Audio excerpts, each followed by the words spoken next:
Namaskar, welcome to Kalam IAS. This is Vasudev Singh Bhati and we are doing Eklavya. Eklavya का आज economy का session शुरू हो रहा है. So how was the test? How did you find the questions? It was the first test of economy. Whatever are your comments about it, whether it was good, whether it was bad, what is it that you liked, what is it that you did not like about it? Please write in your comment sections so that we can know what our students are actually feeling about the test. So we will start with it with the discussion. First questions first.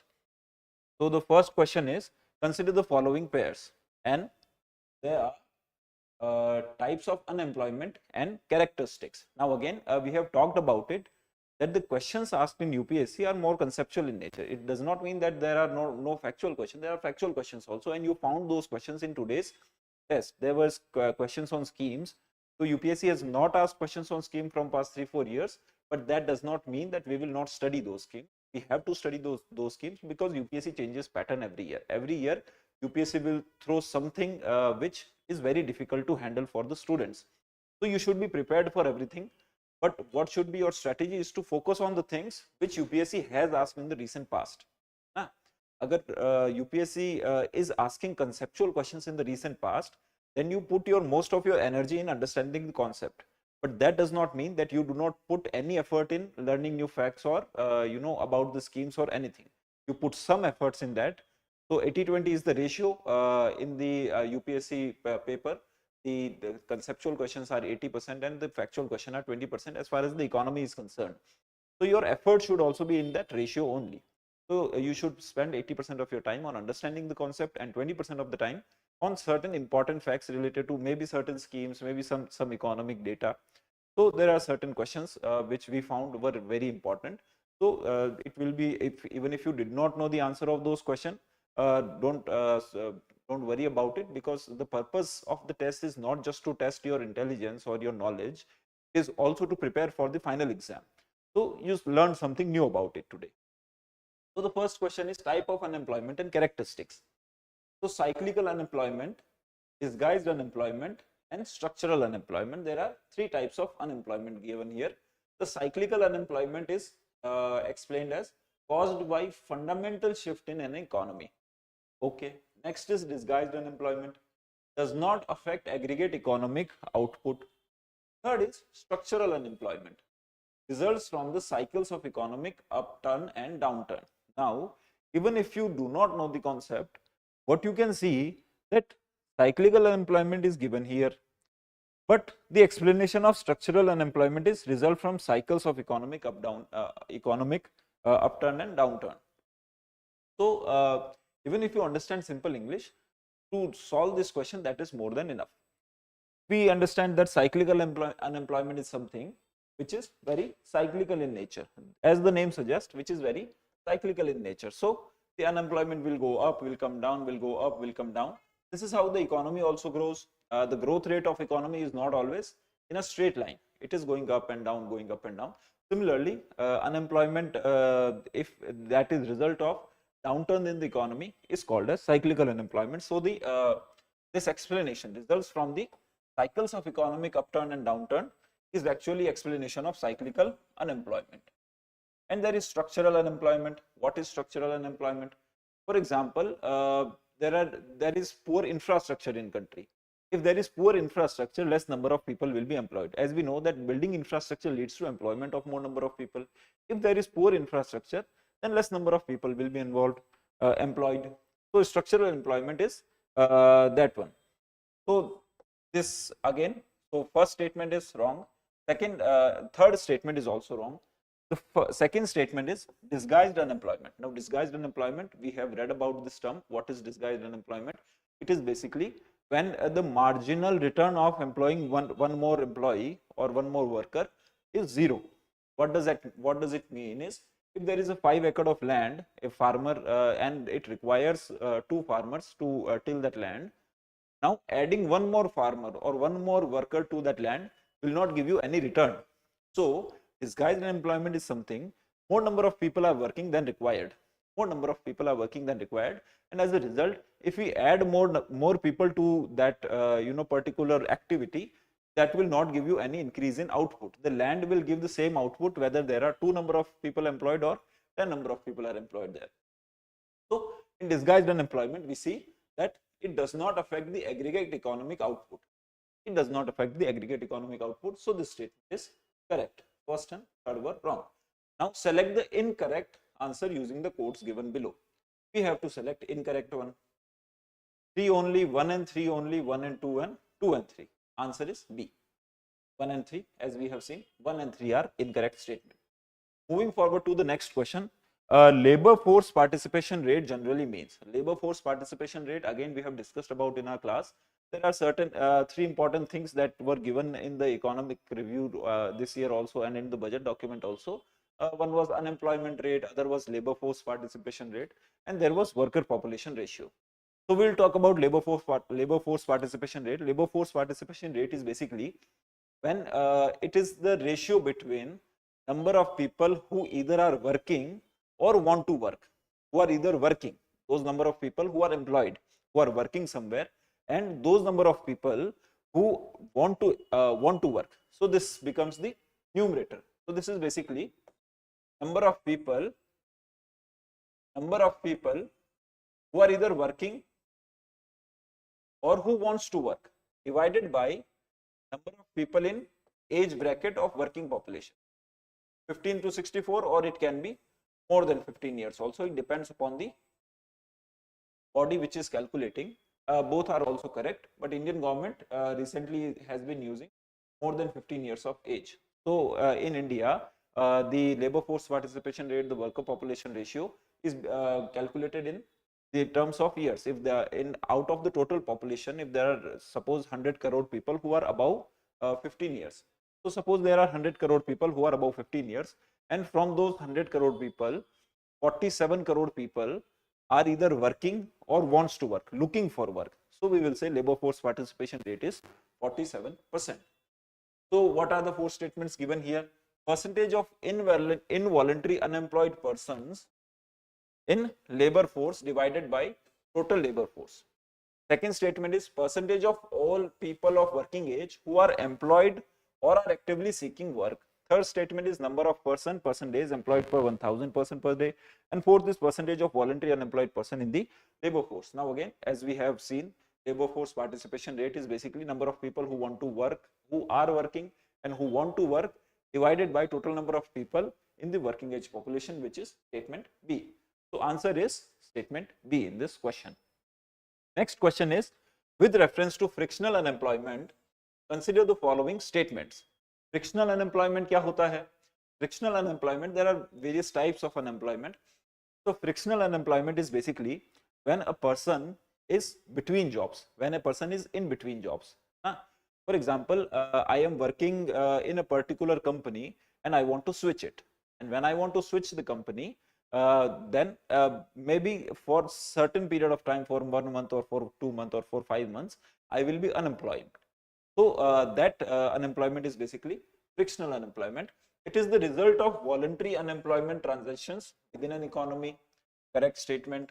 It is present in healthy economy with a free moving labor force. Now again, it will happen only in healthy economy with free moving labor force, because people will have choices. As the people will have choices, people will try to move from one working place to another and try to grow their career. So this statement is also correct. Which of the following statement is or are correct? 1 only, 2 only, both 1 and 2, and neither 1 and 2. Answer is obviously 3, both 1 and 2. So that is about the frictional unemployment. Next question is, with reference to capital output ratio, consider the following statements. Now before reading the statement, try to memorize in your mind or recollect it. What is actually capital output ratio? If that is any particular equation, especially in case of economy, if there is any question on suppose terms like capital output ratio, what you try to recollect or what you try to do is on the paper itself, try to write down the equation related to that particular question concept. So in this, the question is asked about capital output ratio. Capital output ratio is basically capital upon output. Simple. It can be incremental also, it can be constant also. For example, in a particular year, how much capital was invested and how much output is generated. So that will represent gross fixed capital ratio. So gross fixed capital formation, and output will be increase in GDP. So output is increase in GDP, capital is investment, how much you have invested and how much the return you are getting. So this is capital output ratio ka equation. Now we read the statements. So the statements are: capital output ratio depicts the relationship between levels of investment and the corresponding economic growth. Investment and economic growth, okay, this one is correct. Lower value of capital output ratio shows that capital is highly unproductive. Now what we do is we take an example. For example, output is one tractor. For example, output is one tractor, and to produce one tractor, capital required is 5 lakh rupees. So capital output ratio would be 5 lakh is to 1. Capital required to produce one tractor is 5 lakh is to 1. Now take another scenario. In another country, to produce one tractor, they require only 4 lakh rupees. This is country A. Now the country B's capital output ratio is 4 lakh upon 1. To produce one tractor, 4 lakh rupees are required. Now country B has lower capital output ratio compared to country A. Lower value of capital output ratio shows that capital is highly unproductive. Now if you ask me, which of the following country has higher productivity? Here, to produce one tractor, I need to invest 5 lakh rupees. Here, to produce one tractor, I need to invest 4 lakh rupees only. Where would I would like to produce my tractor? I would like to produce my tractor here, because in less capital I get the same product. The tractor is the same. Country A and country B के अंदर जो tractor मिल रहा है वो same है, but यहाँ पे मुझे कैपिटल का जो है रिटर्न वो ज्यादा मिल रहा है. To produce one unit of output, I need less capital. So lower value of capital output ratio shows that capital is highly unproductive. No, the capital here is more productive. So statement 2 is wrong. Third is, along with usage of superior technology, the capital output ratio is bound to increase. Now, which of the following will shows the higher technology, usage of superior technology? Usage of superior technology generally results in decrease in the cost of production. If there is decrease in cost of production, then the capital output ratio will also decrease. Along with usage of superior technology, the capital ratio is bound to increase. This statement is again false. Now, which of the following is or are not correct? We always have to read the statement as well as the direction of the question twice. UPSC sometime will ask which of the following is correct and which of the following is not correct. Here the statements are 1 only, 2 only, 1 and 3 only, 2 and 3 only. Answer is obviously D, 2 and 3 only, because we have seen first statement is correct, second and third statement are wrong. So answer is D. Moving on to the next question. Consider the following statements regarding social capital formation as a concept can be explained in terms of process that enables. Now social capital formation is basically the connection that people have, the harmony in the society, peace there in the society. So these are the things which represent social capital in a particular society. For example, in a particular society, people are more engaged with each other, they are more harmonious and they help each other out. And there is another society where people are divided on the caste, religion or racial lines. If there are people divided, then the social capital of first society will be higher than the second society, and the chances of prospering and developing or growing as a society and as an economy are higher in the first society, because the people are helping each other out, people are growing together, and in the second case people are pulling each other down. So higher social capital is basically a good thing for the economy, for the society, everyone. So consider the following statement regarding social capital formation as a concept can be explained in terms of process that enable augmentation of networks of relationship in a society. Correct statement. Next is promotion of mobility of individual in the society. Again correct statement. Third is increase in economic capital of an individual. Now this is a vague statement. Yes, some might consider it correct, some might consider it wrong. We will see. Fourth is increase in intangible wealth of an individual. This is also a correct statement. So we know statement 1, 2 and 4 are correct. Now we will look at the option which of the above statement is correct. Options are 1 and 4 only, 2 and 3 only, 1, 3 and 4, 1, 2, 3 and 4. We know that 1, 2 and 4 are correct, and 1, 2 and 4 are in the option D only. So sometimes what we can do is, even if we do not know all these statements, we try to, reject the wrong options in the given question.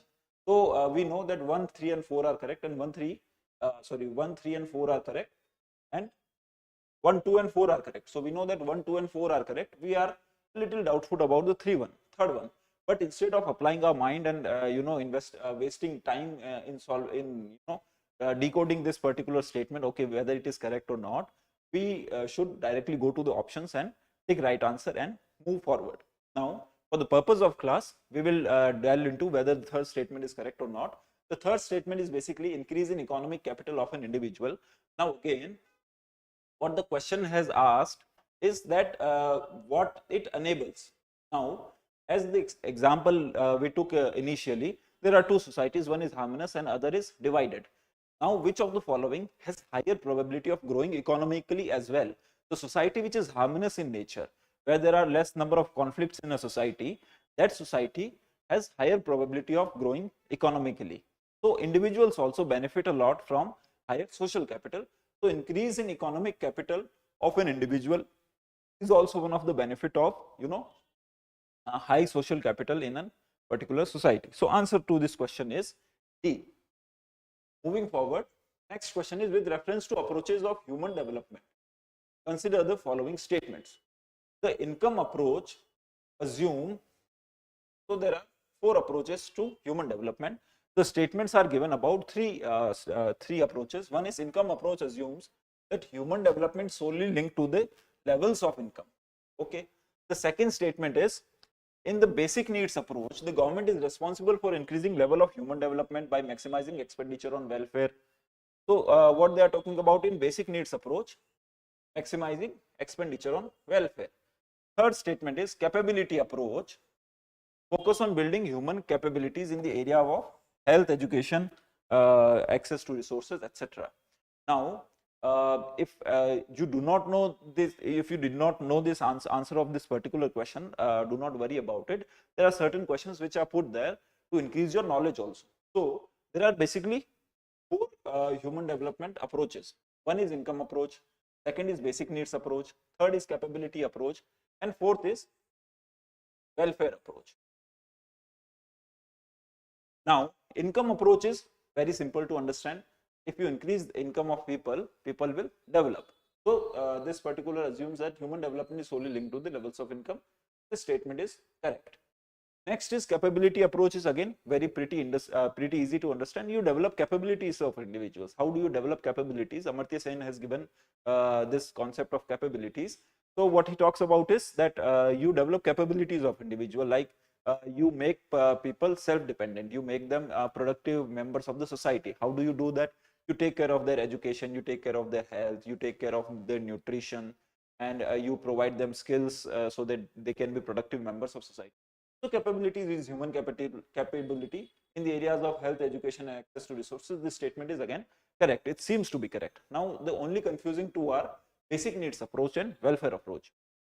The basic needs approach, the government is responsible for increasing level of human development by maximizing expenditure on welfare, and welfare approach भी ऐसा ही कुछ करती है. Difference क्या है दोनों के अंदर कि basic needs approach जो है, they identify certain basic needs. There are 6 basic needs. They say that these are the basic needs of an individual, of every society, and the government's role is to ensure that these basic needs are met for the people. For example, health is there, education is there, sanitation is there, food is there.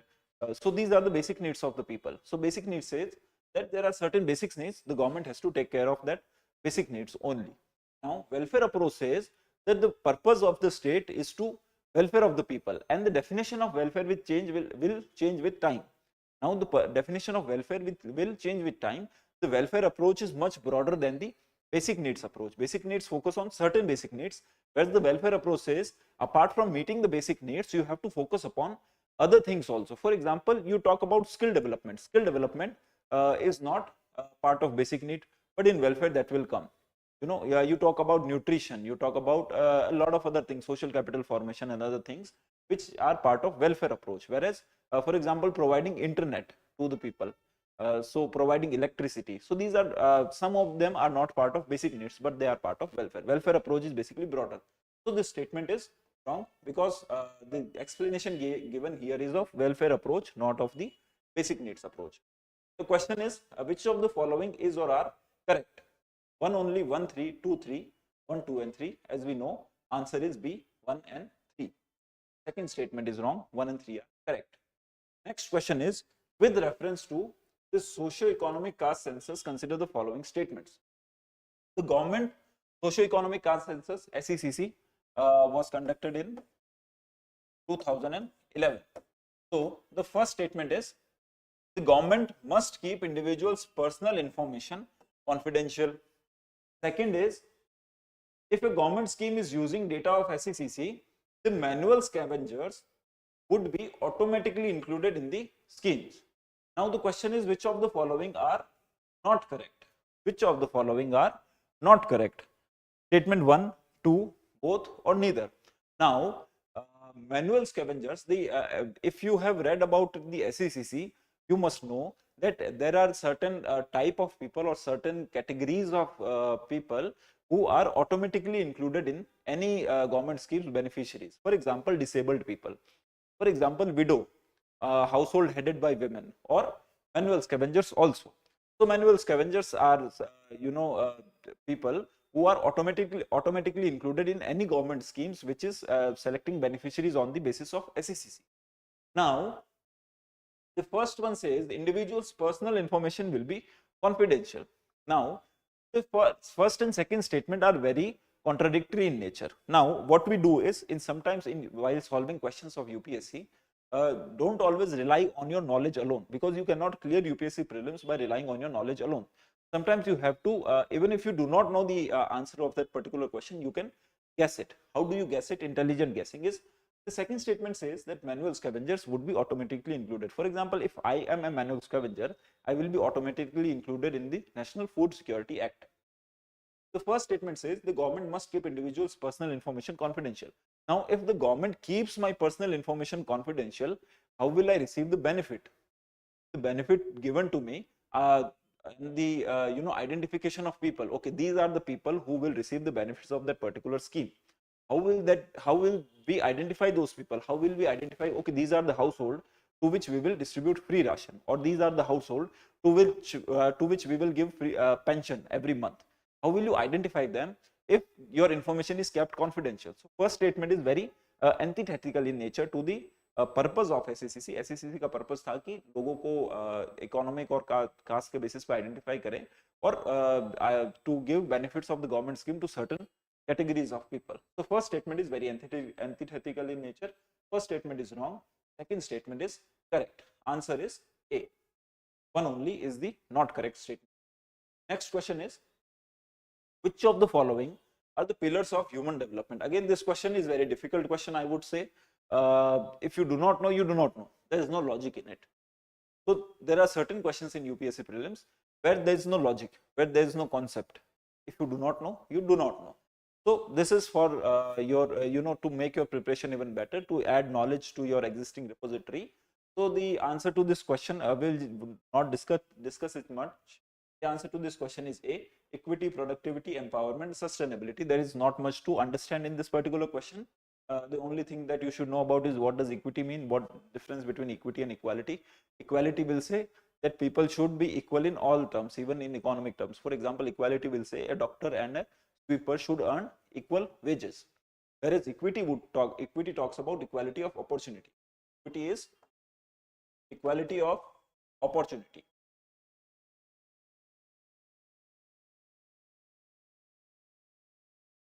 Equity talks about equality of opportunity. So what equity says is, whether you want to become a doctor or whether you want to become an engineer or an astronaut, everyone should have equal opportunity. Whether you are son of a doctor, whether you are a daughter of a sweeper, you should have equal opportunity to study in good quality education institution, and you should have equal opportunity to get a job and to apply for the jobs. So that is what equity talks about. So these are the 4 pillars of human development identified by United Nations. One is equity, productivity, empowerment, and sustainability. There is not much to discuss in this particular questions.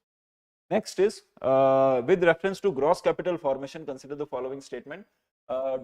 If you do not understand the meaning of capital formation, capital जैसे हमने first question के अंदर की बात की थी, capital is basically investment. Okay, आप जितना इन्वेस्ट कर रहे हो उतनी ज्यादा आपकी कैपिटल बढ़ेगी. तो capital formation is how much in a particular year people are investing. You have money, for example, I earn 1 lakh rupees in a year. If I earn 1 lakh rupees in a year, how much of that money I am spending on consumption, and how much of that money I am investing on certain long term projects. For example, if I am investing in building household, or if I am investing in building a particular factory, so that is capital formation. Instead, if I am spending that money to purchase food, to purchase clothes, to purchase mobile phone, that is not capital formation, that is consumption. So there are 2 types of users of basically बहुत ही crude understanding है कि या तो मैं उसको invest करूंगा या मैं उससे कुछ consume कर लूँ. तो capital formation का मतलब ये होता है to invest in particular long term assets. So gross fixed capital formation rate shows net increase in the physical assets after deducting the depreciation. There are 2 types of capital formation. One is gross fixed capital formation, other is net fixed capital formation. Gross fixed capital formation is basically how much of fixed capital has been or fixed assets have been generated in a particular year. How much people have invested in generating fixed assets in a particular year. So gross fixed capital is that. Net fixed capital is out of those assets built, a lot of previous assets were have depreciated in particular year. So if you use your assets for a year, the value of those assets will decrease. If I have a factory and I have machines in that, I add one more machine, that adding one more machine is going to be part of my gross fixed capital formation, and the depreciation on the other machines, the rest of the machines which have depreciated more in the past 1 year, that will be deducted from gross fixed capital formation. I get net. So gross minus depreciation equals to net. So gross fixed capital formation shows the net increase in the physical assets after deducting depreciation. This statement is wrong. Next is an increase in gross capital formation for a country may lead to increase in its GDP. Obviously, if you build more roads, if you build more factories, it may lead to increase in GDP. Third statement is gross capital formation depicts how much of new value added in the economy is invested rather than consumed. Okay, this is the basic definition of capital formation. So this statement is also correct. Which of the following statement is or are correct? The options are 1, 2, 1, 3, 2, 3. We know 2 and 3 are correct options, and the option is D. Answer is D. Next is with reference to closed economy, consider the following statements. The money supply is fully controlled in closed economy. It does not have any import-export relation with the rest of the world. The growth rate of closed economy is faster than that of open economy. How many of the statements are correct? Always circle the directive statement. Whatever is the question asked, whether it is not correct or correct, always circle that particular statement so that you do not make a silly mistake in the. So you see, it has become my habit also to circle the directive statement, whatever it is. Okay. So with reference to closed economy, तो closed economy जो है के अंदर क्या क्या सच है? Closed economy कौन सी होती है? Closed economy, there are 2 types of economy. One is closed, other is open. Closed economy is basically which is not interacting with the rest of the world. It is closed. It is not indulging in trade with the rest of the world. Whereas open economy is the one which indulges in trade with the rest of the world. India कैसी है? India open economy. The money supply is fully controlled in closed economy. तो money supply control का कुछ economy के open या close होने से लेना देना नहीं है. So this statement is wrong. Next is it does not have any import or export relations with rest of the world. Okay, this statement is correct. It does not have import or export relation with rest of the world. The growth rate of closed economy is faster than that of open economy. Now, evidently, historically also we have seen the countries which have opened up have grown faster than the countries which were closed. For example, North Korea, the growth rate of North Korea is much lower than growth rate of South Korea. Or Indian economy in the 1970s, 1960s was relatively closed economy, whereas China opened up in the 1970s. So they reaped the benefit and they grew much faster than India. So this statement is again wrong statement. How many of the above are correct? Only one answer. Okay, so answer is A, only one. Statement 2 is the only correct answer. 1 and yeah, wrong statements. Next question is, which of the following may lead to economic growth in a country? The advancement of technology in the world economy. Obviously world economy में technology का advancement होगा तो economic growth होगी. Next is the capital formation in the particular country. Capital formation की हमने बात की है, ये investment जैसा होता है. Yes, this will also lead to growth in the economy. Third is increase in demographic dividend of a country. Demographic dividend क्या होता है? When number of working age people are more than number of dependent people. Working age people कौन से होते हैं? 15 to 64 years. So the population of 15 to 64 years, more than 64 are dependent, less than 15 are children who are also dependent. So 15 to 64 जो है, ये अगर बाकी population से ज़्यादा है, then we say the country has entered into demographic dividend phase. So demographic dividend is basically the potential economic benefit arising out of change in population structure when the working population age is more than the dependent population. Select the correct answer using the codes given below. So this is also a correct statement. This is a fairly easy question. The answer is D, 1, 2 and 3. Moving on to next question. Consider the following statements. When an individual inherits the ancestral property, when there is increase in the sales of the product, when an individual purchases a share of a company and there is growth in its value, how many of the following conditions mentioned above will not lead to capital gains? How many of